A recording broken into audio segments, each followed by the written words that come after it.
You know how Tom Cruise is always pissed off at Rain Man? Well, that's my life. Except Brad is really shitty at math. Welcome in to the Bro 4 Squad podcast, where we are just a bunch of bros drinking beer and talking movies. This is episode 136, and I am your host, the Mayor, Jeff Hornacek. Thank you guys so much for checking us out. Good news and bad news. The good news is Brian Banner is joining me on the pod. The bad news is Brian Banner is joining me on this episode of the pod. So let's go into the lab to meet the mad scientist. Brian Banner. Banner, you made some extravagant chicken wings yesterday on the grill. Let the people know what you came up with for the recipe. First off, I'm going to start with, I take that as a compliment. Second off, yeah, they were delicious chicken wings. It's actually peanut butter and jelly chicken wings. Sound a little weird. It was definitely interesting mixing peanut butter and jelly and sriracha and paprika together, along with some other things to make the marinade. But got it on there, grilled them up on the grill, turned out fantastic. Very, very light peanut butter taste, but still has a little bit of sweet, and you still get a little bit of that heat from the sriracha. You know, you never know if you've gone too far in the kitchen until you go too far in the kitchen. So we have to test boundaries, is the way I see it. Oh, exactly. And I mean, even if it wasn't like good, was I still going to eat it? Well, yeah. It's still grilled chicken, so it's going to be delicious. Right. Today, I just know the snaps looked incredible, and I actually don't think we've talked even off pod about what they tasted like. So I don't think we did. We'll get into that probably off pod though. Yeah, we won't. I won't bore the people with the Bro Fork Squad, as I've teased, is probably a podcast that may eventually make its way into the zeitgeist, but not today. All right, well, thank you guys for checking us out. We start every episode off with the most important thing in any bro's life, and that is chest day. And our chest day topic today surrounds this past week, Bob Iger, CEO of Disney, Kathleen Kennedy, CEO of Lucasfilm, and Kevin Feige, the head of Marvel Studios, led the Disney investors meeting, which has caused the Earth to essentially tilt off its axis. Essentially what it was, if you are not familiar, I'm sure you've seen a few things on the internet, was a 2-hour conference call and video presentation where Disney announced all of its upcoming projects for basically the next 2 years, both in theaters, optimistically, or I think the vast majority, Brian, will be exclusive to Disney+. So Agreed. there's a giant article recapping all the announcements that I'll actually link in the description of this show, so you can follow along if you'd like to, but if not, we'll walk you through it. But we wanted to talk about the major announcements in terms of projects, what has us most excited or maybe a little hesitant, and there is a shit ton of stuff here. So comment below your thoughts on anything that we missed, because there's no way we can cover all of this, or anything that you want to add about the projects we talked about. So Brian, I think the easiest way to go through this, the article that I found breaks this down into the 4, I guess, respective parts or studios. I don't know if these are all specific studios that Disney owns, and that is... Yeah, I think they're all kind of the main 4 major food groups of Disney consumption of visual media. Very well put. I know... God, I'm fucking smart for saying that. that. Yeah, was good. That was really well put. And we should just end the podcast here. But the 4 groups are Disney TV, which I believe is exclusively Disney Plus going forward. Lucasfilm, obviously, which is Star Wars. Walt Disney Studios, obviously like the Disney films. And then, of course, Marvel Studios. So, Brian, looking through this, let's begin with Disney TV, or as the article puts it, Disney Television Studios for Disney Plus, which does not roll off the tongue. But they're going to need to come up with a better acronym for that. Let's just go Disney TV, like fucking relax.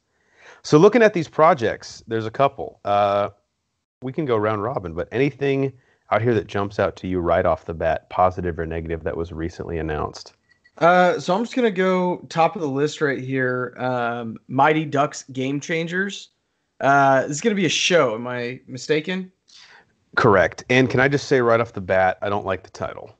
Yeah, I'm extremely afraid that Emilio Estevez is going to come in and all he's going to be is Hans or maybe Jans. I'm not exactly sure. And he's essentially just going to fill that void, and we're just going to get 30-minute episodes of him going just, something inspirational, but it won't be inspirational because he's on cocaine. So It's called Mighty Ducks Game Changers, and I didn't realize this was the same show, but I actually saw the trailer for this last week, which has finally dropped. And Lauren Graham is the actress in it, who a lot of you might know from Bad Santa or maybe Gilmore Girls. And I don't want to be that guy, Banner, but the plot of the show is it's very whiny and like helicopter parent themed. The Ducks are actually the villains, and Lauren Graham complains that her child gets cut from a competitive hockey team because he's not good.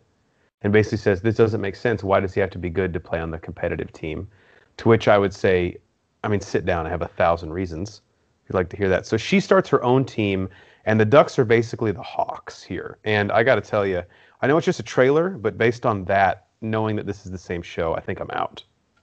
So if you just you should have just stopped at the Ducks are the bad guys. Yeah. And I probably would have watched it at that point. Well, Matt Geiger's at home like, I'm rooting for the Ducks now. Which is like, that goes against every ounce of everything in his body. Check out our Mighty Ducks movie commentaries because we are huge stands of the original trilogy. We still have never done the first one, though. Yeah, it's a weird gap in our filmography. But I think I'm out on this. And I mean, by out on this, I mean, like, I'm going to give it a shot with my arms crossed and really not give it a shot. It's on a really short leash, though. Correct. Anything else on that, or can we move on? No, let's move on. What else you got? All right, Turner and Hooch. Obviously love the original with Tom Hanks. Problem here is this show stars Josh Peck. So once again, hate to be a cynic, I'm out. Yep, I agree. Right, I don't fuck with Josh Peck. Big Shot, starring John Stamos. Don't know what that is. I'll give John Stamos a shot, though. Yeah, if John Stamos is in it, okay, I'm in. I'll give it 3 episodes. And the only other thing out of these that I really have anything to say is the Beauty and the Beast show, which that's the working title. That won't be what it's called. So this is really weird, but I was at Target today, and I randomly started thinking about this, totally unrelated to being at Target. This is starring Luke Evans as Gaston and Josh Gad as LeFou. And you can check out our review on Beauty and the Beast. I actually was not a huge fan of either of their performances in that movie. But for some reason, I'm oddly intrigued with this show, like more than I should be based on what I just said. I think both of those characters, whether it's live action or animated, they're just weird characters because they're not really the bad guys, but they're not really good guys either. They're just kind of there. I know they're used as a crutch to be, portrayed as a villain, but I mean, Gaston's really not that bad of a guy. He's just trying to get laid and, do impressive things for a chick. You can't fault him for that. So I'm intrigued to give them another shot. I came to the realization the other day that I don't like Josh Gad just because he's over the top about everything. Yeah. But with aside from Olaf in the first Frozen, I actually kind of like him in everything that he's been in. So I don't like him. I'm not saying that. But I'm not mad about the character, and I'm intrigued to see again. I'll give this a couple of episodes. I think for me, too, that world just really interests me. It doesn't even necessarily need to be genre. If it's just like, pre-Renaissance France with Gaston and LeFou fucking around in that town, maybe we get a Kevin Kline cameo or even like Emma Watson can show up briefly. I don't know. I'm interested in that world. I'm interested in seeing more of that. Even though, again, I'm not a huge fan of their portrayals of them, I could warm up to it for sure. Yeah, I can definitely get behind it. The last thing here, and I don't know if they've announced this, but the information is not available in this article, but a Percy Jackson and the Olympians show. I'm not sure if this will be canonical to the series with Logan Lerman and Alexandra Daddario coming back. I'm kind of hoping it's separate because, again, that's another IP that does interest me, but I never really latched onto the movies for some reason. So maybe a show on Disney Plus is the right format for something like that. Because I know there's a lot of books, and they didn't get to cover them all in the theatrical films. So maybe this is I think that this is actually has the potential, depending on how they go. Now, the books are very... I don't even know if young adult is the right... They're like... For like 6th and 7th graders is probably the best. I've read a lot of them. They're good, but a TV show is where it needs to lend.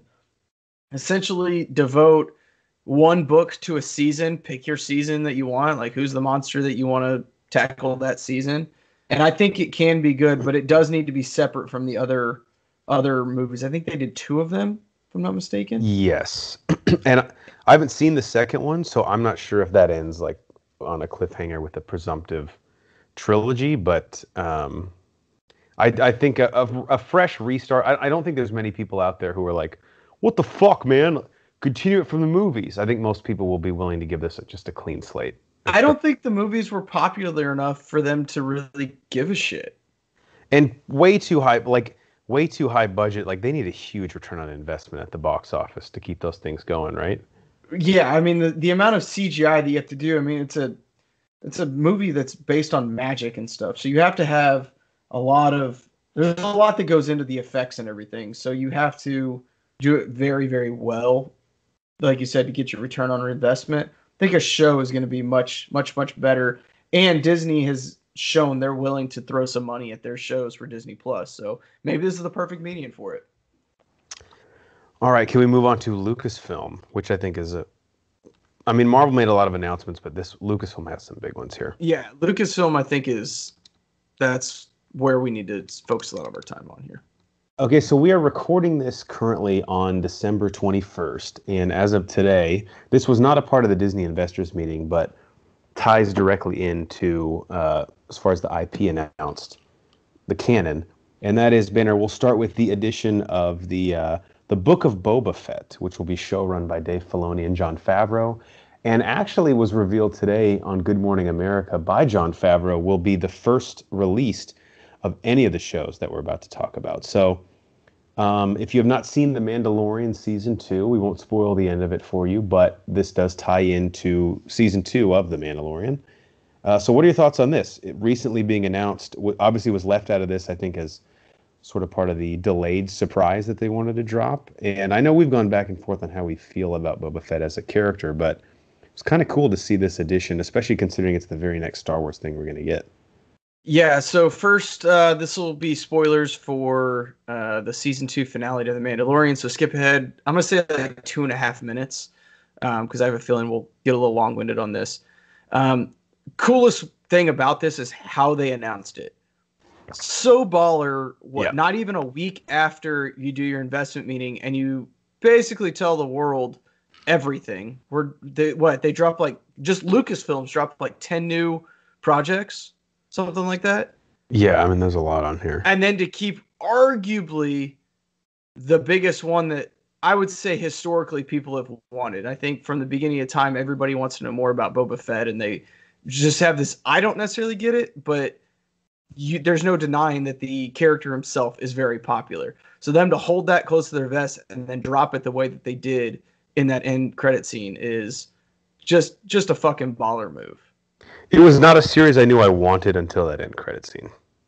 I'm still not sold on the fact that I want it as a series. I'm almost wondering if I want it like...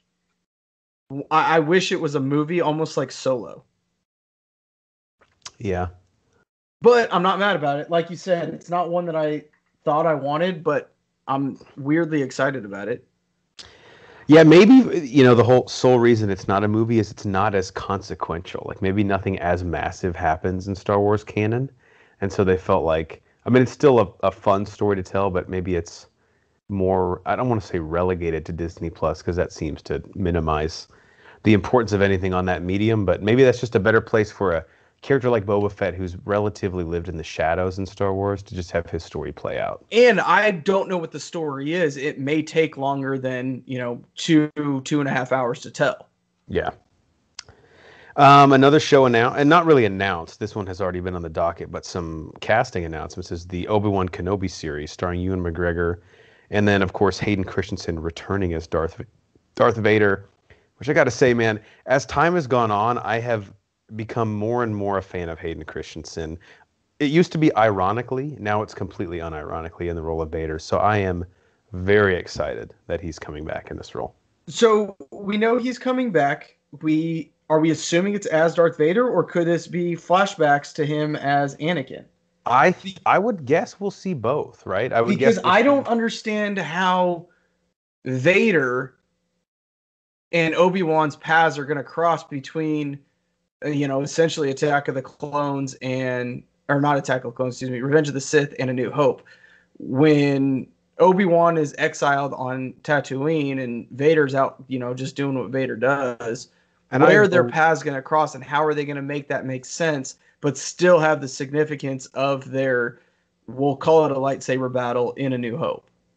Right, and correct me if I'm wrong, but yeah, I think Obi-Wan even says in that meeting that it's, like the last time they saw each other was essentially on Mustafar. I mean, it didn't say Mustafar specifically, but it seems like they have not seen each other since Anakin was basically burnt in the lava. Yes. So I'm very intrigued about how they're going to bring those two back together. With that being said, I'm like you. I'm super excited that Christensen's coming back. Anytime you give me Darth Vader, I'm down. Oh, for sure. And maybe we'll get some Darth Vader doing some cool shit with his lightsaber like we did in Rogue One.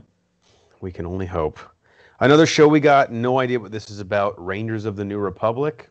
I just have no thoughts on that, but it does say it's set in the Mandalorian era.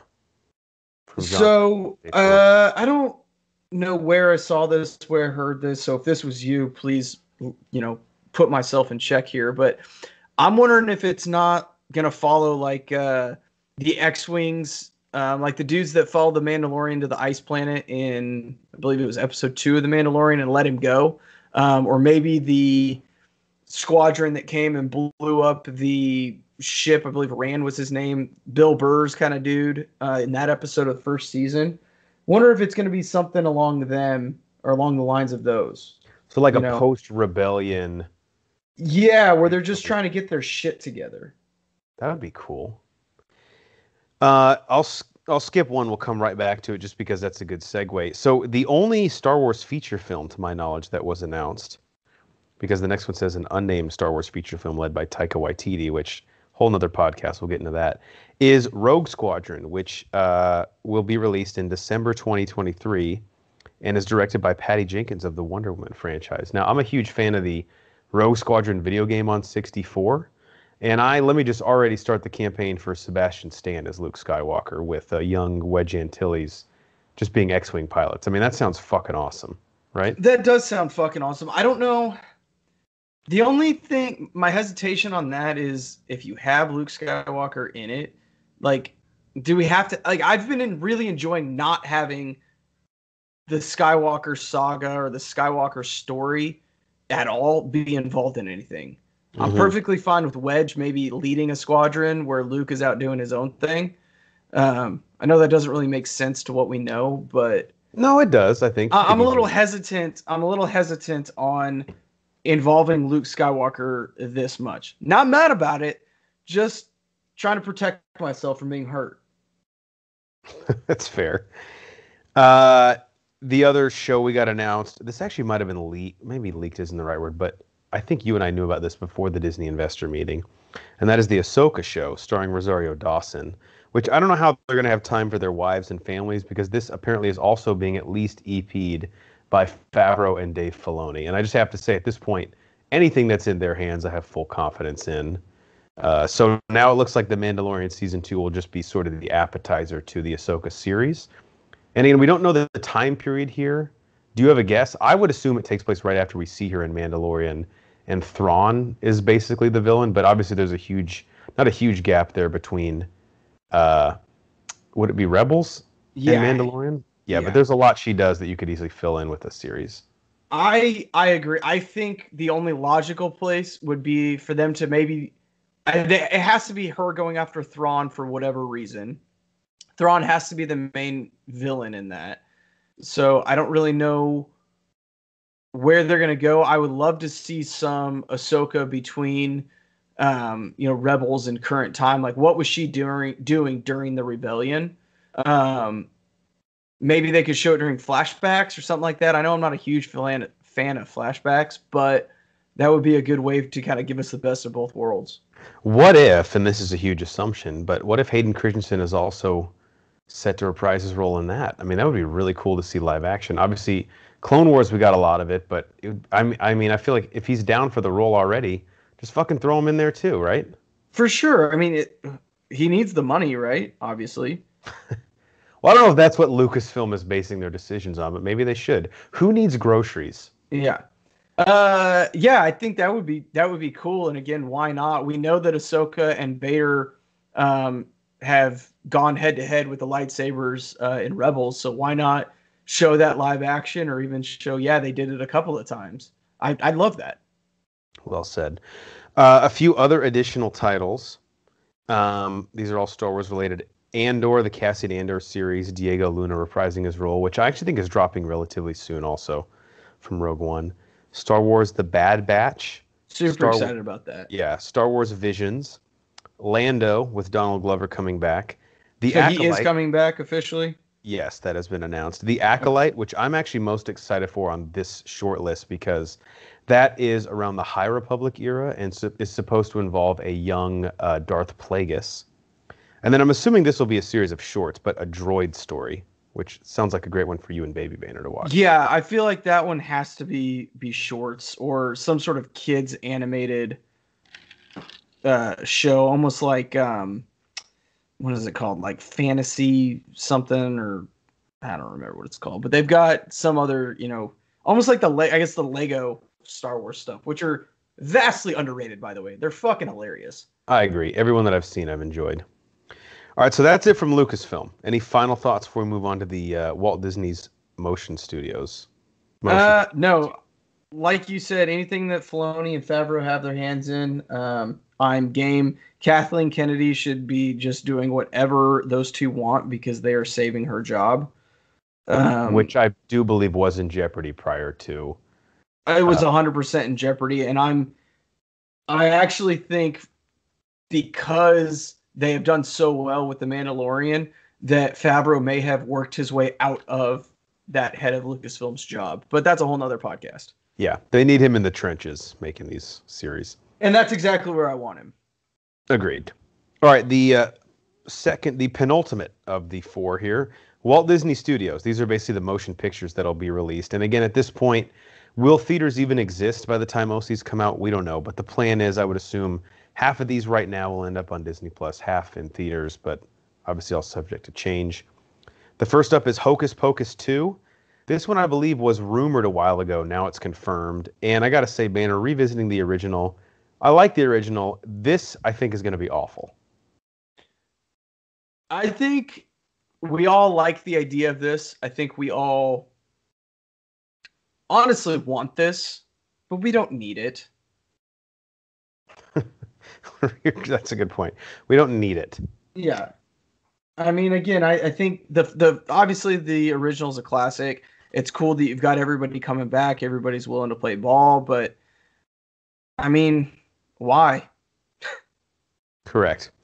The other one I'm actually kind of excited about, 3 Men and a Baby remake coming to Disney Plus starring Zac Efron, which, depending who they round out the cast with, I think could be really fun.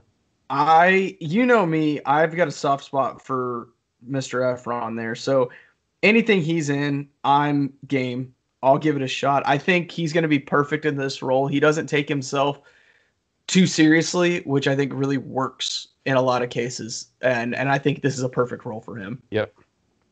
Sister Act, I believe it's Sister Act 3 because Whoopi Goldberg is in it. I enjoyed the first one. It's 20 years later, and I have no interest in this. Yeah, I mean, I probably haven't seen the first one in 25 years. I haven't seen the second one, but maybe once in my life. Again, it's cool that they're getting Whoopi Goldberg to come back.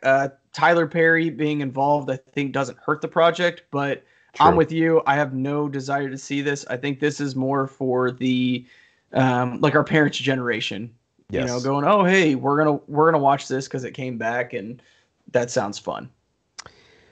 We'll run through these rapid fire, but Chip 'n Dale Rescue Rangers. I loved this show as a kid. One of the most badass theme songs of the 90s, which is saying something. Because that's a decade that had fucking awesome theme songs. Yeah, that's a tough top 10 to crack, and they did it. That'd be a good podcast episode to do. That's impossible to choose. It's impossible. It's a hybrid live-action animated film starring John Mulaney and Andy Samberg. I am so fucking in on this. The thing is both of those guys are funny individually. Can their comedy work together? Yeah. And the which hybrid I live think action, they will, because there'll be a yin and yang. I mean, they're playing brothers. I think it'll work. but I gotta say the hybrid live actions have not worked. Like I'm thinking of Smurfs and Garfield and Alvin and Yeah. the Chipmunks. They're all really bad. So it's almost like a video game movie, right? You have such a trend to buck that I hope they can do it. If this Yeah, can't do it, I don't know what could. I don't know what can. I agree. I don't know.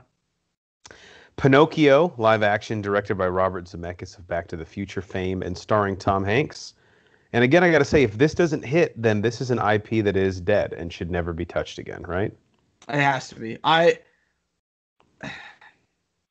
hate that Tom Hanks is involved in this. Yeah, so Robert Downey Jr. was originally attached as Geppetto. I'm glad not that sure it's when Tom Hanks now. I was going to say, I'm not sure when, maybe after Doolittle, they were like, hey, dude, just fucking have a seat. And then this one has me really excited just looking at the cast. Peter Pan and Wendy, film coming to Disney Plus. Jude Law is Captain Hook. That is what has me jacked up. I'm super excited for this. So I'm in on that. And then the last one here that we'll talk about, because the others are like Jungle Cruise, Cruella. Actually, we can maybe say something about the Lion King prequel, but Disenchanted, a sequel to the hit film Enchanted. Amy Adams is returning. Based on the title, this sounds like sort of a cynical look at Enchanted, which I think maybe a more adult spin. Like, it's not all fucking magic in real life. Could be kind of a cool. Yeah, I hope that they take this from. I love it whenever we don't know who the villain is, and it kind of makes you rethink other entities because of this one. Right. I hope that we leave watching that going, huh? You know what? It's left up for more interpretation than what meets the eye. Yeah. And then the last one let's talk about is the Lion King prequel, directed by Barry Jenkins. So Favreau obviously not returning; he's a little bit busy, right? I guess. Prequel banner. You and I talked about this a little bit prior. Where do we think this will go? By the way, Barry Jenkins did Moonlight and If Beale Street Could Talk, so he is a fucking beast. Can he do the live action animated, whatever the fuck this stuff is? I guess it is live action. Yeah, but I'm assuming that they'll all leave to either second unit or it'll be the cinematographer. So he will really just have to worry about story and performance. But what story do you want to see here, and what story do you think we'll see?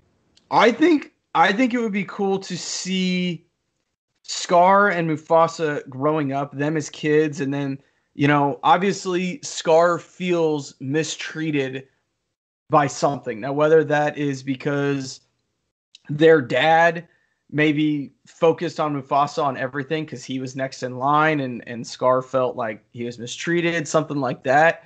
I still stand by my statement of the reason that Scar and Mufasa are at odds is because Mufasa stole Sarabi from Scar, and I'd love to see that story. That'd be cool. But I think either one of those are the only logical things for a prequel, right? Maybe it ending as well with the birth of Simba. Simba, yeah. It's going to be, maybe not hurt is the right word, but it's going to be missing a different dichotomy to the storytelling without Timon and Pumbaa. Because I don't see any way you can squeeze them into this film. Yeah, unless they're narrating it somehow, which I hope that's not the case. Yeah, which would be a little weird. Before we move on to Marvel Studios, I know there's one animated project you and I had mentioned before, Pod, and that's Lightyear, which tells the story of the hero that inspired the toy, assuming that's Buzz Lightyear. Now, I do believe this is fully animated, so Chris Evans is the star. He's voicing Buzz Lightyear, which, again, Tim Allen voices the toy, so I guess Chris Evans voices the quote-unquote actual Buzz Lightyear. What are your thoughts on this project? So I can see them going kind of two different ways with this. They can go one where it's super campy and he's like a TV show actor or something like that, or he's a legitimate. They can go kind of serious and he's a legitimate like astronaut that maybe gets lost or is the first of some sort of special mission to Mars or something like that, or gets lost in space and this is his story of coming back to Earth or something like that. They can get really creative with this, and I think it would be. I'm excited. I think it'll be fun. See, that's where I think they'll go. I don't I know if you think ever that watched. one that has much more interest, and I think that has more longevity to Yeah, it. him being kind of like a Buzz Aldrin prototype Yeah, yeah, hero. where they have more of a serious take on it. Did you ever watch the animated series Buzz Lightyear of Star Command that was on the Disney Loved Channel? it. I loved Loved it it. too. As a kid. But that one, like you said, was basically playing off. I think that was almost designed as like, if I were Andy, this is what I would be watching on TV to make me buy the toy, right? 100%. Yes. So this, I don't want to say it's a more grounded take, but it would be kind of interesting if they did like a larger than life hero that's supposed to be based in the real world that the toy was sort of set off of. Yeah. All right, last part here is the Marvel Studios portion. Now, Banner, there's a lot of shows announced here. Some of them, actually, probably half of them were not a surprise. So I'll let you go first because I'll just fill in the blanks. But what about these announced? I think the biggest thing about this is of all the shows announced, and I believe there was 13 in total. Obviously, they're canonical to the MCU, but the actors all reprising their roles, and even some from all the way back in like 2008 coming back. That's what has me most impressed with what Kevin Feige was able to pull off here. So what jumped out to you from the Marvel Studios announcement? I mean, that's the biggest thing is that everybody is coming back, right? I think that it's first off, it is such a feat for them to get all of these people to play ball through the movies, which is just incredible also. But then they go, hey, look what we accomplished. Let's do it again, but better. And have everybody come back again for these TV shows now. The only thing that kind of disappoints me about all this is it almost sounds like it's like they're sweeping the Netflix shows under the rug a little bit, which is fine. I know that they're a completely different tone than what everything else is, and I think these are going to align a little bit more with the movies. Doesn't make me any less excited though. We've known about WandaVision forever. We've seen all the cuts and everything on that. Falcon and Winter Soldier, super excited about. This What If, which we were talking about a little bit off pod, really, really has me excited. Just kind of again, what if this happened? What if things went a little bit differently? It's kind of that age-old question that we always ask ourselves, like, what if I didn't eat 4 cheeseburgers and I only ate 3? Would my stomach be this upset? They were 4 for $4, so I don't really know what you expected. I didn't say it wasn't a good deal. I mean, I just could have saved the other one and heated up maybe in the air fryer or something. Yeah. To your first point about the Netflix shows, I agree. I think the Netflix shows were incredible, and the vast, vast majority of which I think are like some of the best shows of television we've gotten in the last 3 or 4 years. Marvel is doing a weird... This sort of Kevin Feige's in a weird spot because I've heard there are rumors Charlie Cox is coming back as Daredevil in Spider-Man 3, but it is not canon to his show. So they loved his performance so much they want him as Daredevil, but they can't canonically make it work with the Netflix series. So chance he's been teased to show up in She-Hulk by the lead actress there as well. So they're kind of in a weird... Yeah, I get it because, again, like I said, the tone is so much different than what the movies have and really what Feige has been involved with to this point. But they were so good, it's hard to just like go, oh, we're just going to erase that from our history or our canon, Yeah, it's a tough spot to be in. So, of the shows, I'll read off a few here that really have me pumped up. Secret Invasion. Ben Mendelsohn is coming back. So is Samuel Jackson as Nick Fury. Ben Mendelsohn, of course, playing Talos, Awesome. the Skrull from Captain Marvel. And this involves Nick Fury basically hunting down a few rogue Skrulls that have gone against Talos, played by Ben Mendelsohn, and have infiltrated different parts of our government. And Kevin Feige has teased it will not be one of those retcon moments where we're like, oh, Iron Man and Ultron was actually a Skrull. No, it'll be sort of like a pseudo... Talos and Nick Fury are hunting down a few in the government who are evil and trying to figure out like what their plan is. Armor Wars, Banner. This one has me pumped up. So Don Cheadle returning as James Rhodes, aka War Machine. Sam Rockwell rumored to return as Justin Hammer. And this is just going to be fucking great. I know. And this is one of my favorite comic arcs where it's essentially Tony's worst fear, what happens when his armor gets into the wrong hands. And I have heard... Rumors are this is going to be the backdoor introduction to Victor Von Doom, as this will supposedly take place largely in Latveria. Okay. Also, we have, of course, the Hawkeye series. Haley Steinfeld is playing Kate Bishop. Jeremy Renner's coming back. Florence Pugh reprising her role from the Black Widow movie. This could be fun. Moon Knight. Oscar Isaac was cast as Moon Knight, which will be really fun. Depends on what Oscar Isaac we get. If Oscar Isaac is happy with the script, it's going to be good. True. If he's not happy with it, it's just going to be like, dude, what the... Like, it's not even Natalie Portman bad. It's like he tries to be bad. He just doesn't try. He's still trying. He's makes just trying to be the bad. Scripts with his acting. Yeah. The other one that has me really excited, and Banner, I know this one jumped off the page to you too, is the Guardians of the Galaxy holiday special, which will be written and directed by James Gunn, and he says will lead right into Guardians of the Galaxy Volume 3. This is supposed to drop directly after Thor Love and Thunder in 2022 because Peter Quill, played by Chris Pratt, is reprising his role in that film, and I think could be a great send-off. What if, like, Quill leaves Thor and says he has to go to, like, some Christmas party or something, and that's how the special starts? That would be incredible. But the fact... just... Obviously, you have everything that they can do and probably will do with the music, which is going to be a ton of fun. But if they're saying that this is going to play off of these things and it's actually going to be included and be canon, it's going to be really, really cool and interesting how they do that. And James Gunn with a holiday special and including the Guardians of the Galaxy, who, of course, he, brought to the big screen. So is All Forgiven with him now? Is he... Yeah, I think, he's doing the third one. He's doing this after, obviously, he wraps post-production on the Suicide Squad. So basically they just said, well, you're not going to be Feige's job now, but you can still do everything else. Yeah, so he lost the head of Marvel Studios, which I'm sure Disney's a little upset because they were going to probably slide Feige into Kathleen Kennedy's role. So maybe James Gunn's inappropriate tweets from a decade old saved Kathleen Kennedy's job in a weird way. She just has to her Christmas list has got to be huge, right? Yeah. Favreau, Filoni, Feige, Gunn.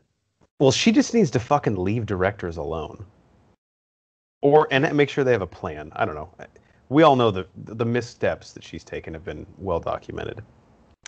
As far as the Marvel Studios movies, no real surprises here. The only one that I was very pleased to see just because I would guarantee you, I would bet my life he's going to pop up in something prior to his film. But the Blade movie, which Kevin Feige said will probably be the first rated R Marvel Studios film.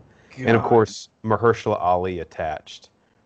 I still think he's going to pop up in either Moon Knight or maybe Falcon and Winter Soldier. But I'm just glad that this is still on the docket because you don't get a property like Blade back and then cast Academy Award winner and two-time nominee Mahershala Ali. Actually, did he win for Green Book also? I don't remember. So maybe he's a two-time winner. I don't know. Please comment below. But I know he won for Moonlight. But I don't think he did for Green Book.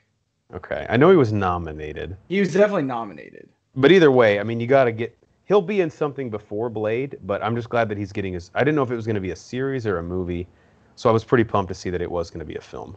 And I'm glad that they announced it's going to be the first rated R one because that's the only way you can do Blade. Just like Deadpool, it has to be rated R. That's the only way. That's the only way it works. Trying to neuter that character would just be it doesn't make sense really. So, again, the Disney banner. I don't know if the Disney Studios logo will be thrown up before the MCU one, but it's definitely going to be. Probably the darkest MCU movie, depending if Deadpool 3 comes out or not before then, which they did announce here, but Ryan Reynolds confirmed is happening. So that's another one that's maybe on the back burner, but is in the works. All right, a lot of stuff we went through, Banner. Any overall thoughts, I guess, on the investor meeting? To my knowledge, and I'm sure Disney Plus is the catalyst for this, but this is the first one of these that they've ever had because previously it's just been D23, but even then I don't feel like we get this much announced, right? No, there's never been this much announced. This is like a Comic-Con and a D23 all mixed into one, really. Yeah.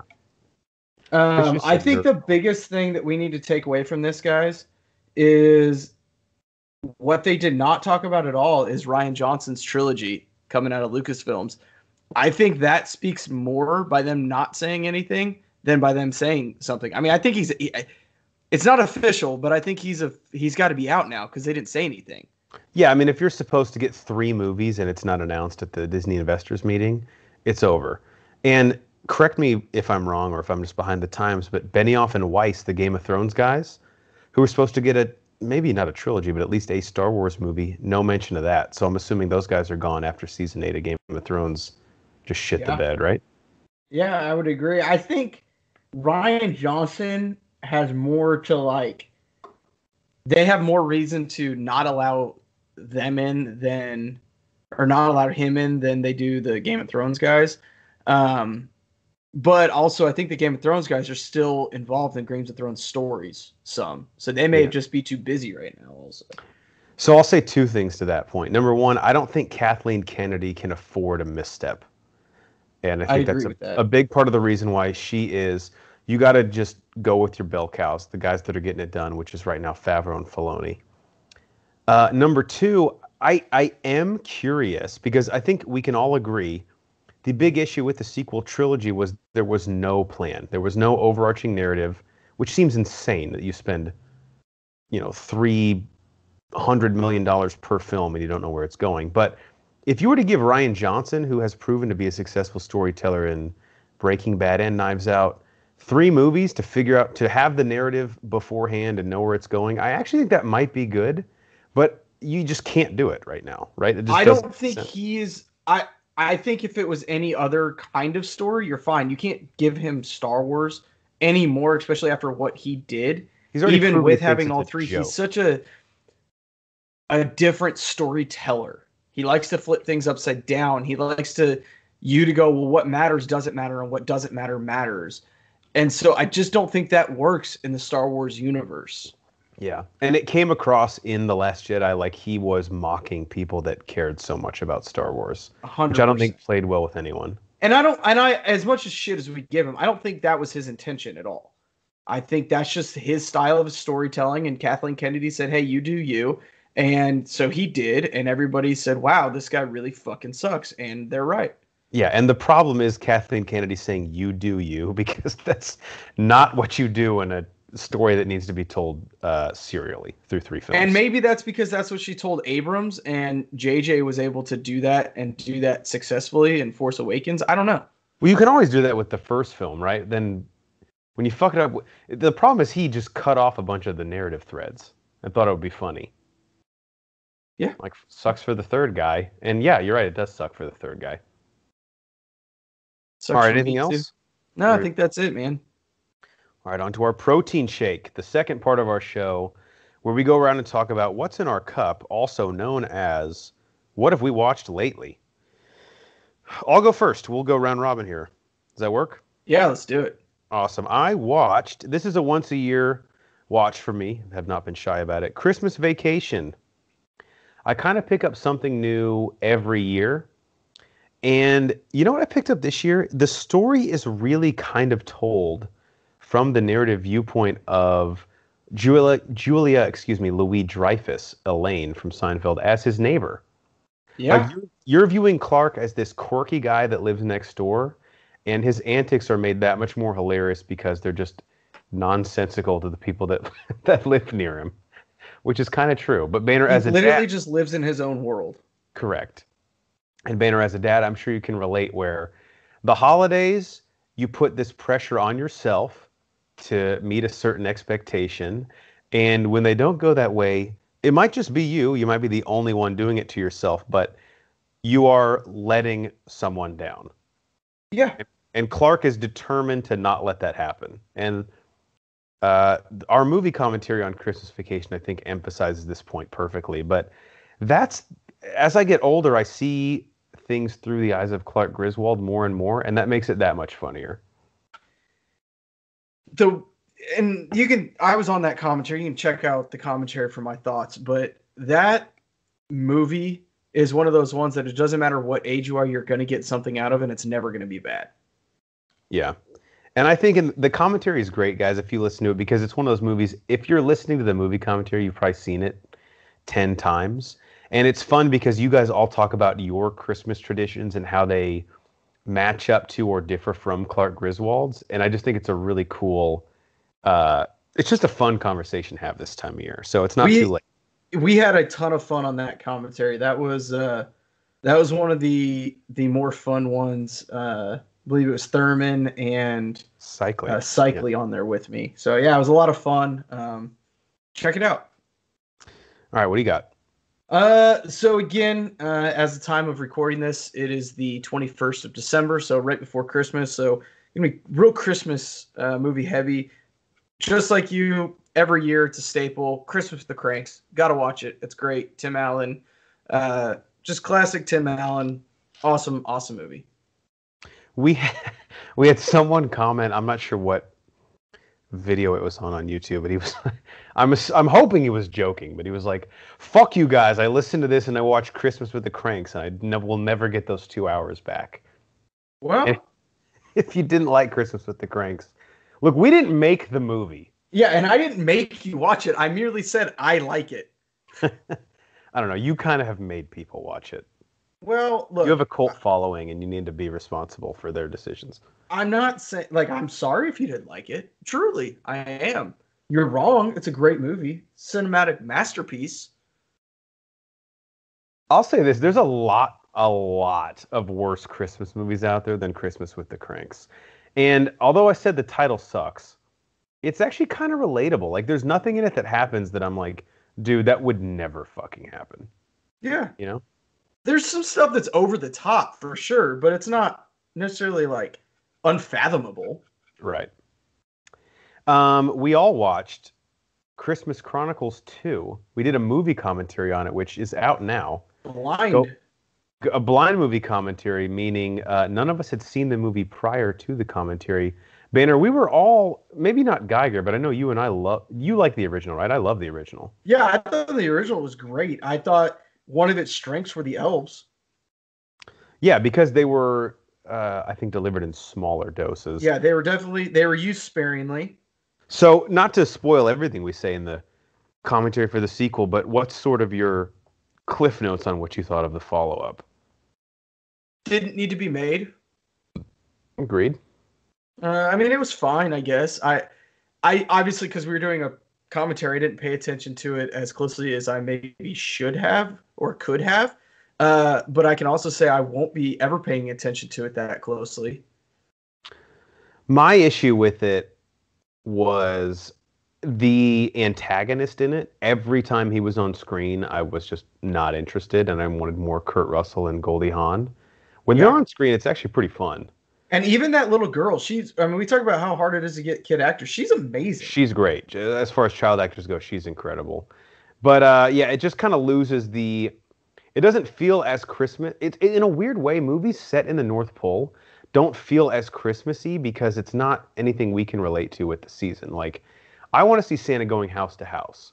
That I can sort of get me in the Christmas mood. If he's up at the North Pole and there's magic and spells involved, I'm kind of taken out of it. And here's the thing. This movie doesn't even take place Christmas Day or even Christmas Eve. This happens like a week before Christmas.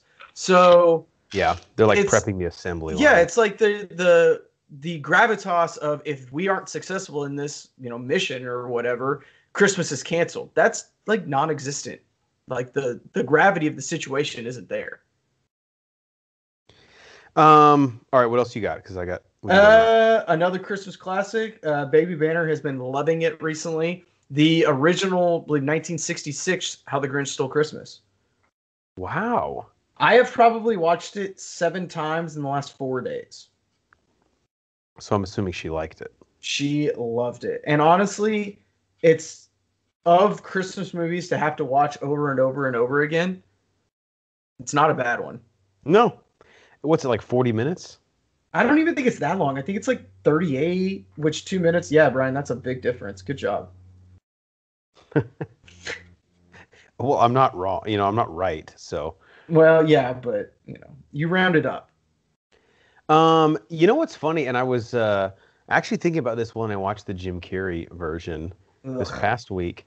So the Dr. Seuss book, I think I read this somewhere. It's like 118 words, right? Yeah, super short. So to make an hour-and-a-half movie off of that, the live-action one went into a lot of additional backstory about his relation to the Who's and why he hates Christmas.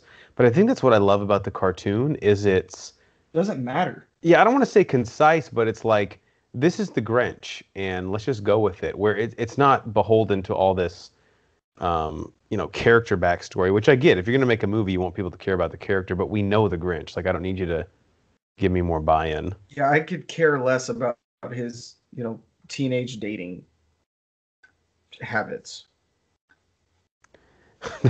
There is a really funny scene in the movie where Cindy Lou Who is interviewing a bunch of people in Whoville about their backstory to the Grinch, and the one woman goes, "No, I didn't have a crush on the Grinch," and she goes, "I didn't ask you that." She's like, "Oh." I'm not a big Jim Carrey has to be in a perfect role for me, and I just didn't think that was good for him. But I also don't know who I think would have been better. I just didn't like it, and I prefer. Maybe it's because it's live action. I don't know. I prefer the Cumberbatch one if I'm gonna get a longer feature film of the Grinch. Yeah, and I don't think he would ever do it, but I think he would have a lot of fun chewing the scenery on it. But I would be so down for a Cumberbatch live action version. I can't see it, man. I mean, it's not going to happen. So let's not It's even let not, it get off. but still, even if it was, I can't see it. Okay. I watched an HBO 4-part miniseries. This almost made the Oscars nomination list, but the best part of the story happens after the fact, and it's this. It's a true crime series because I'm a fucked up individual, called Murder on Middle Beach. Have you heard of this at all? I haven't. I'm excited though. So it's a 2005, maybe cold. What's the definition of a cold case before I use that term? Do you know? No, because I always thought it was because it was like kept in the freezer, but I've since very recently been told that was not the case. Okay, well, I'm hoping Brooke Banner stopped you in your tracks and said, Brian, that's not what that means. Yeah, she's like, who the fuck did I marry? You're an idiot. So there's a woman named Barbara Hamburg who lives in Connecticut, and she is murdered basically like on her, I believe, her front steps in like this quiet Connecticut town in 2005. And the documentary is made by her son, who is now, I believe, 25 and was about no, he was older than that.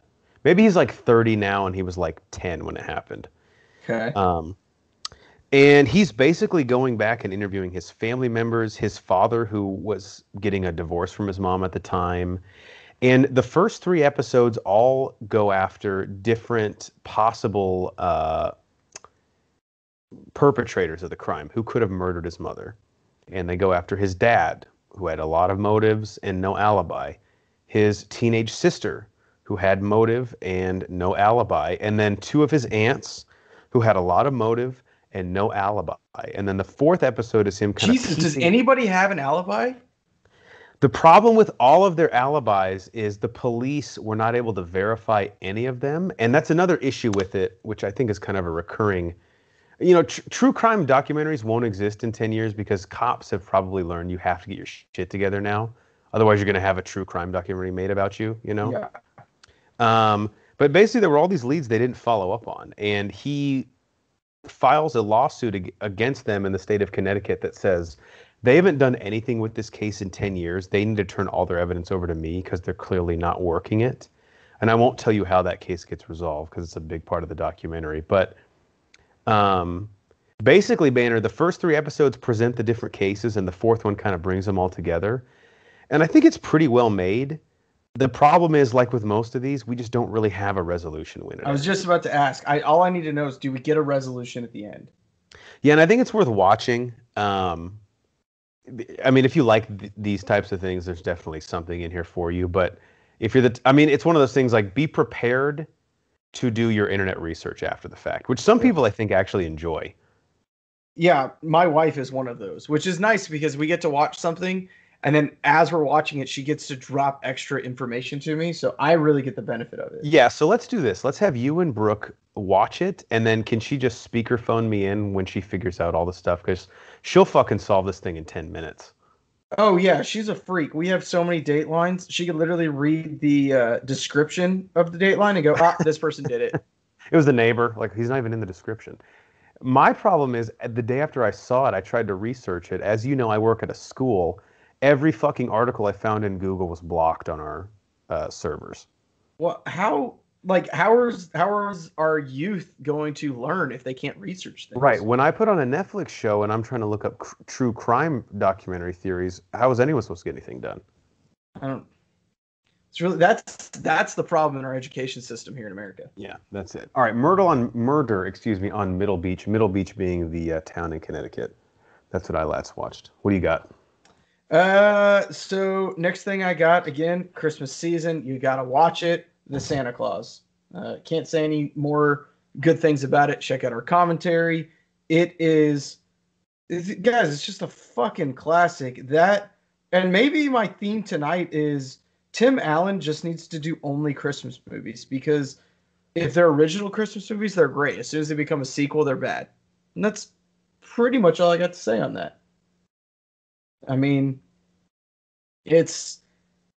you're never going to get better than that at Christmas time. I mean, it's a different kind if you've got Home Alone and obviously all the claymations and all of that. Santa Claus it's something we've never seen, and we probably won't see anything similar to that moving forward for a while, right? I mean, at least I don't see how we do. It's such an original, cool idea. Like, how does Santa Claus stay alive for this long? Well, he kind of doesn't. And we've talked on pod a lot about how disappointed we are and how bad the sequels are. And I think actually even on the Christmas Chronicles commentary, because you fall into that, you become too genre. Like, the fun part of it is when the Christmas season and the magic sort of ties into the real world, and that just inevitably goes away in a sequel because they feel like they need to up the ante. Now, I'm going to put you on the spot here. Christmas Chronicles 2 or Santa Claus 2? Which one's better? Jesus. I'll say Santa Claus 2. I don't know. That's a great debate. I'm going to say Christmas Chronicles 2 because, one, I've only seen it once, as I have Santa Claus 2, but I got to watch it with you guys and just talk shit the whole time. So I'm going to say that was a better viewing experience, automatically making it go up. You're like, I had the advantage of watching it, but really not paying attention to it. So inherently, I like that one more. Although I did call a twist in the movie before it happened, so I was pretty happy about that. You're usually pretty good at that. I try. What else you got here, Jeff? Well, another thing I watched, and I mean, it's worth mentioning just because it's relevant, but I have no fucking idea what happened, and that is Tenet, which was recently released on good luck. VOD. Now, I got to say this. You know that I've been a pretty big Christopher Nolan defender on this pod for a long, long time. The vast majority of his filmography I love. Dunkirk I've even warmed to. Dude, this movie, it's too much. I have no idea what happened. After having seen it and watched at least 2 YouTube videos trying to explain the plot to me. Wow, you watched 2? Yes, and I will say this. There's a lot of exposition in the movie. Like, I think John David Washington, Denzel Washington's son, who's sort of the great actor, by the way. He is very, very good. But the majority of his character's dialogue is really just trying to explain to us what's happening, and I still don't get it. I don't even understand the primary point of the narrative, like what inversion is, because it's not time travel. I don't understand how it works, what its relevance to the movie. I don't get it.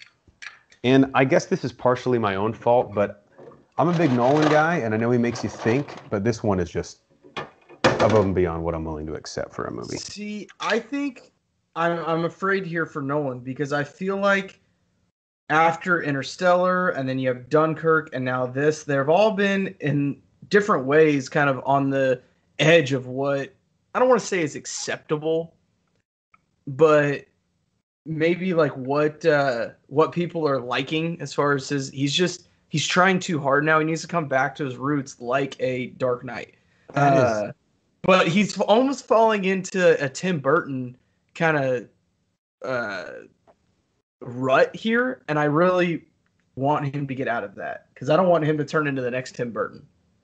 That's actually very well said. I think Interstellar is a great comp because Interstellar, it's all predicated on the last 20 minutes. And when we got to that last 20 minutes, I had no fucking idea what's going on. And look, I'm not going to sit here and act like I'm some Roger Ebert, a film savant. But if I'm so thoroughly confused in the last 10 minutes, I mean, I watch a lot of movies. I have no friends and I've never felt the touch of a woman. So if I don't know what's happening at the end of your film and it's all predicated on that, I don't know. It's going to be an issue with the casual audience, and I agree. I think that's two of his last four. What came after Interstellar? Dunkirk. That was before or after Inception, right? That was. I think Inception was first. I think it was Inception, Interstellar, Dunkirk, and now this, right? Okay, so that's two. Yeah, so then that would be two of his last three where I just have no goddamn idea what the point is at the end. And honestly, even Inception, you can make an argument of putting that in the it's too hard to understand category. Right. And I like how his movies make me think, but dude, you can't have me banging my head against the wall and on YouTube for 45 minutes afterwards. I was going to say, one YouTube video to explain it or to help me understand, I get it. I understand. I'm cool with that.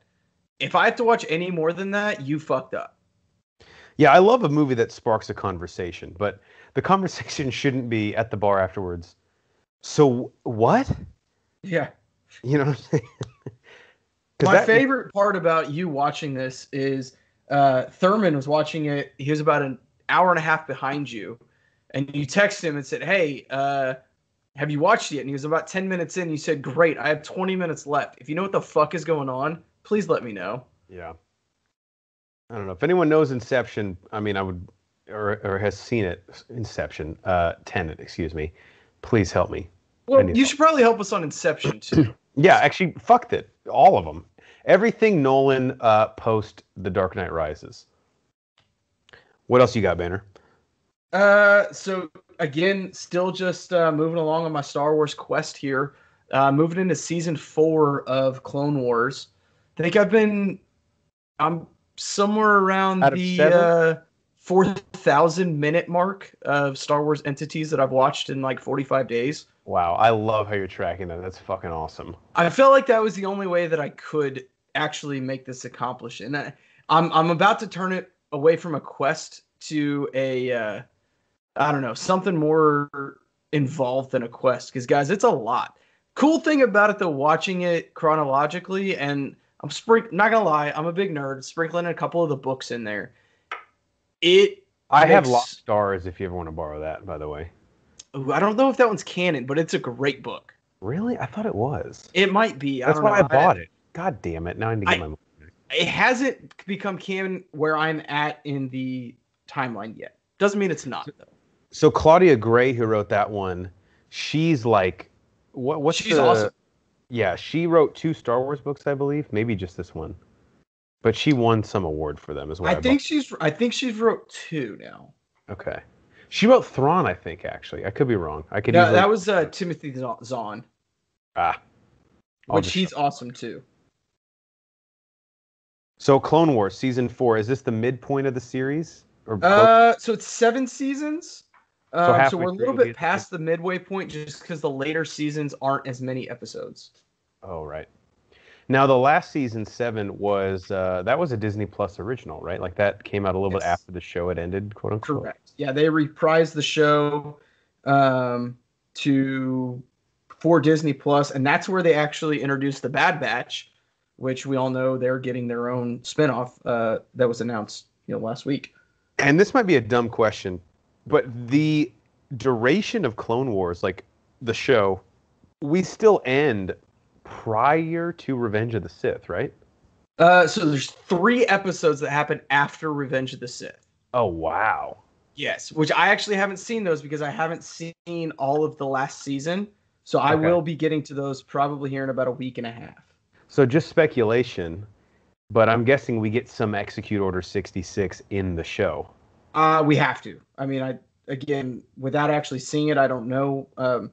If you guys want to comment below and tell me, that's fine, because we all know I'm all about the journey, not about the destination. So I love spoilers. That would be sick. So you'll have to update me on how that goes.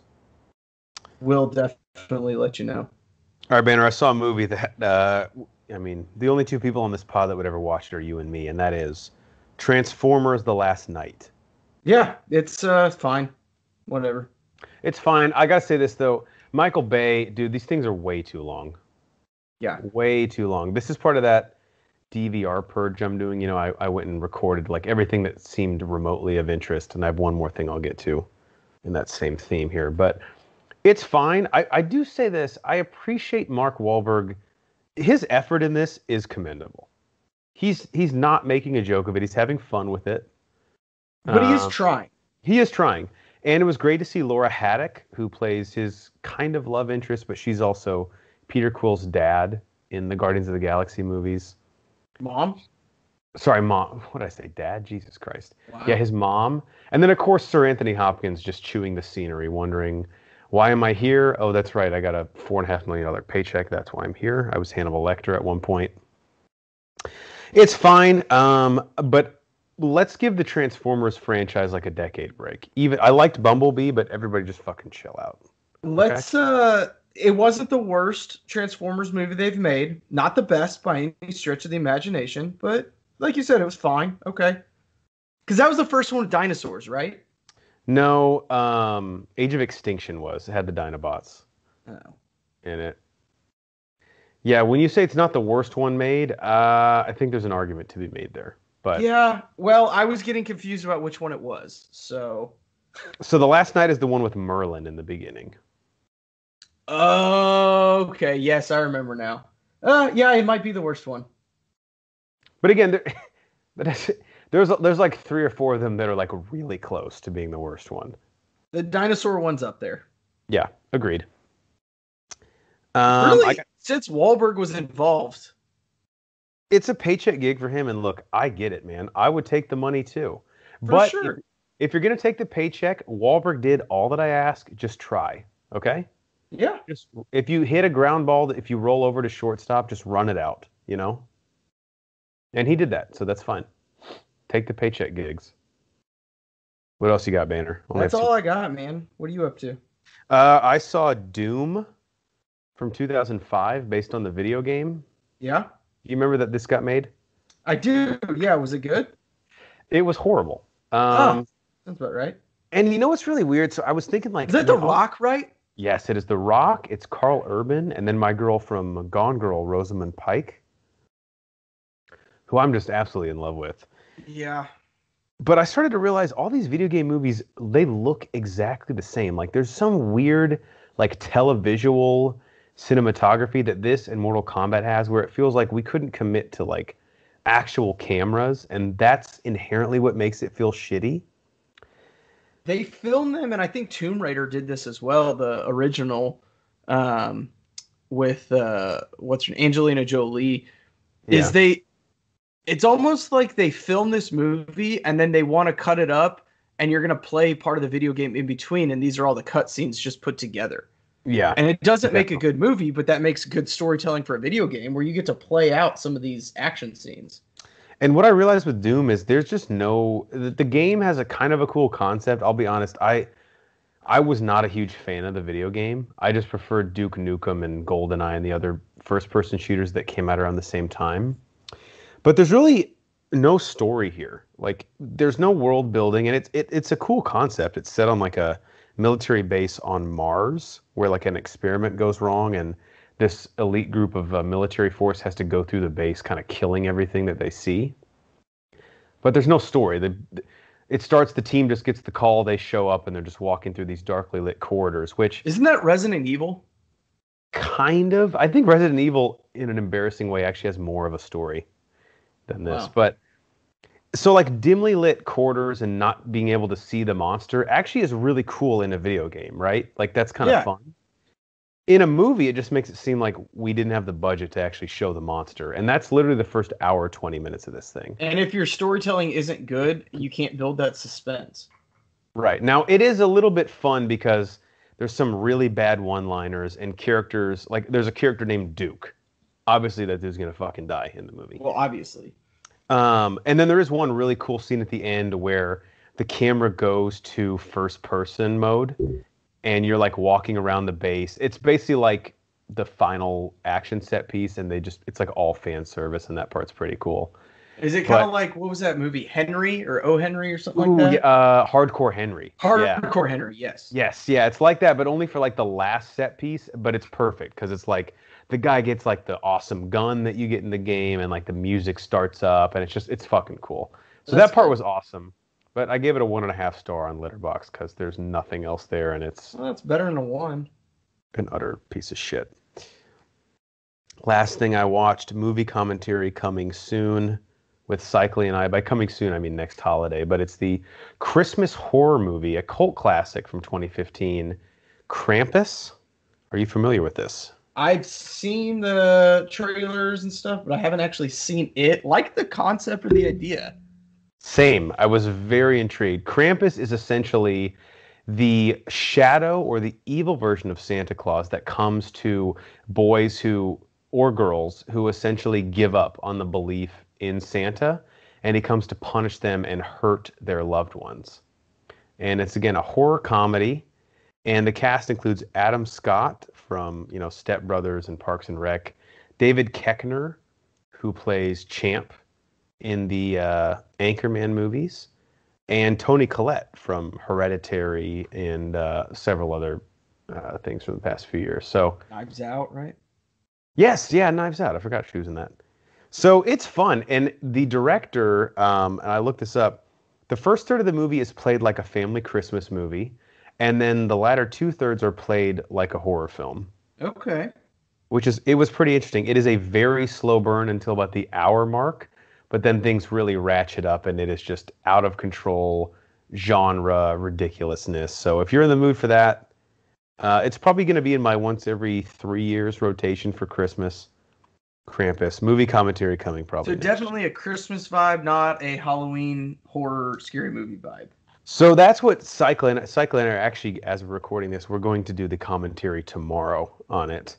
We were talking about dropping it like in November because it is sort of a horror movie, but it's also a Christmas film, so it's sort of that in the middle. Exactly, yeah. Crosses genres. All right. Banner, anything else, or do we have a question that a bird is about to ask us? You have a lift, bro? Was it like Macho Man? Well, yeah, because you said I sound like a bird, so I had to like. I like the bird. It wasn't an insult. I love the bird. There it is. There we go. Bird on helium. That brings us to the last part of our show, our Do You Even Lift Bruh? Where we ask a question, and then we leave you guys with it. Our Do You Even Lift Bruh today, brought to us by Justin Banner, Brian's younger brother, good friend of the pod. So, Brian, it's an unwritten or possibly even written rule by the MPAA that they will allow a PG-13 rating in a movie as long as there is no more than one F-bomb dropped or said in the film. Now, don't comment below. I know there are a few exceptions, but for the majority, it is one F-bomb in a PG-13. General rule of thumb, generally speaking. Correct. So over the years, movies have gotten quite creative with the use of this. And I actually think it's been perfected for comedic effect many times. The primary example I can think of is Dodgeball, where at the end, White Goodman says, "Fuck Chuck Norris." Like, if you only get one, you got to use it sparingly, right? It's like Mando's little firecracker thing. So, Brian, today, again, courtesy of Justin Banner, we wanted to ask, what movie, if you had the ability to, would you go back and strategically add one F-bomb in that is rated PG-13 in a good you don't necessarily have to know the spot, but a movie that you think would really be plussed up with one fuck being said in it? I think my generic response was to think of comedies, but certainly it could be, I guess, any other genre of film. So mine, it didn't take I feel like it can go in a lot of different places. Like you said, a good comedic effect. I took it as an emphasis. Definitely. And it would almost modernize it a little bit. But at the end of Back to the Future 2, where he's standing in the rain and he gets the letter, and we find out Doc is in the Wild Wild West. Which, anytime I'm drunk, I start quoting that. We've had this letter in our possession for quite anytime. I don't know how many times when we were in college, it was pissing rain out, and I would take the trash out, and you could just be standing at the front door, soaking wet for no fucking reason, going, For effect. Marty? Are you McFly? Marty? Fly? Are you Marty McFly? Like, not now, dude. Yeah. It's like, look, it's 12 degrees outside, pissing rain. Like, I'm not in the mood. But I think at that point, when he reads the letter and he goes, he's alive. He's in the fucking Wild West, but he's alive. Oh, that would be great. I think something like that, it would emphasize the excitement and the joy and the jubilation of really. He's not gone, and I can get him back. That would be cool. And then the bam bam bam bam. Yeah. Almost like that's how you end the movie. That's your last line. Yeah, because Marty is just in shock at that point, you know.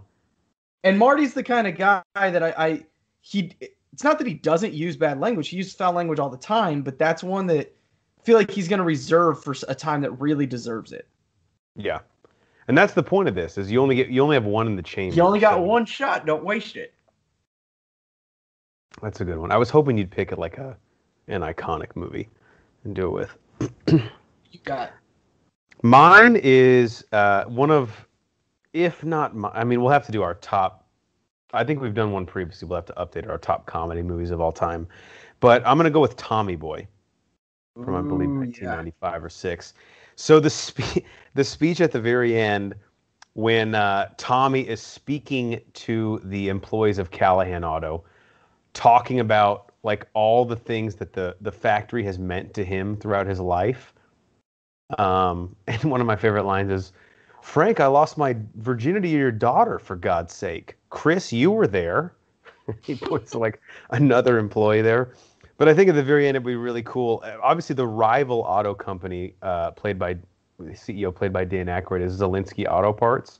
If at the very end, Tommy is like walking off the stage and he turns around and comes back and grabs the mic and goes, "And fuck Zelinsky Auto Parts." There you go. With like a jump in the, like a classic Chris Farley jump in the air, one arm up. Yeah, and like a jump kick or something just like ridiculous that he would do. I think that would be hilarious. That'd be great. As only he could do. Because, again, you only get one, so let's use it. To me, this was like the most analogous scene I could think of to a fuck Chuck Norris. Yeah. In the 90s. And playing to Chris Farley's strengths, I think, would be great. So that was a great question. Thank you, Justin, for thinking of that. Yeah, that was a good one. That was a nice little pleasant surprise text message through there. And if you have, I'm actually just curious now, if you can think of a movie below that got more than one F-bomb and kept the PG-13 rating, please comment and let us know, because it is kind of an interesting dynamic. Again, the MPAA, it's not a hard and fast rule, but the vast majority of the ratings they submit, I believe you only get one F-bomb. And I think Titanic got the nudity card because it was quote-unquote artistic, but tell the boners I was getting as a 12-year-old that was artistic. You know what I'm saying? Yeah, first time I touched myself inappropriately was near mine. Yeah, okay. That's a whole different podcast. Actually, no, that's not. We don't need to ever talk about that again. So, all right, Brian, what do you want to leave the people with for episode 136? That's on Bro Fuck Squad. Just make sure you pull over for emergency vehicles, everybody. This is trying times that we're in. You never know who's going to be in the back of that. So it could be a loved one. Just pull over, let them do their thing, and then move on with your life. Don't be a dick. Yeah, you don't own the road. Okay? So just chill out. And if you're listening to us and you pull over, guess what? We'll still be playing over your speakers, right? That's right. We don't go anywhere just because your car goes to the curb. Yeah. Although that would be a weird piece of technology. Yeah. All right, for the mad scientist, Brian Banner, I'm the mayor, Jeff Hornacek, and we are the Bro Force Squad podcast. We really appreciate you guys listening to us. Please follow us on Twitter at Bro Force Squad. You can find us on Letterboxd, Apple Podcasts, Spotify, YouTube, pretty much anywhere you find your podcast. If you just type in Bro Force Squad as 3 separate words, we'll show up there. And be sure to check us out on our website, broforcesquad.com. We post all of our content there. We have our squad blogs, and pretty much everything we've ever done in the history of time is posted there. Till next time. AKA the last 4 years. Till next time, we'll see you not at the movies, but probably on the streaming service. Have you tried that Disney Plus, what's it called, like a watch-along or something? I think I accidentally added you to one of mine, actually. No, but we need to do it. seen it. Yeah, I don't know how it works, but I'm fucking. I mean, if we can figure out how to get this podcast to record, we can surely figure that out, right? Yeah, which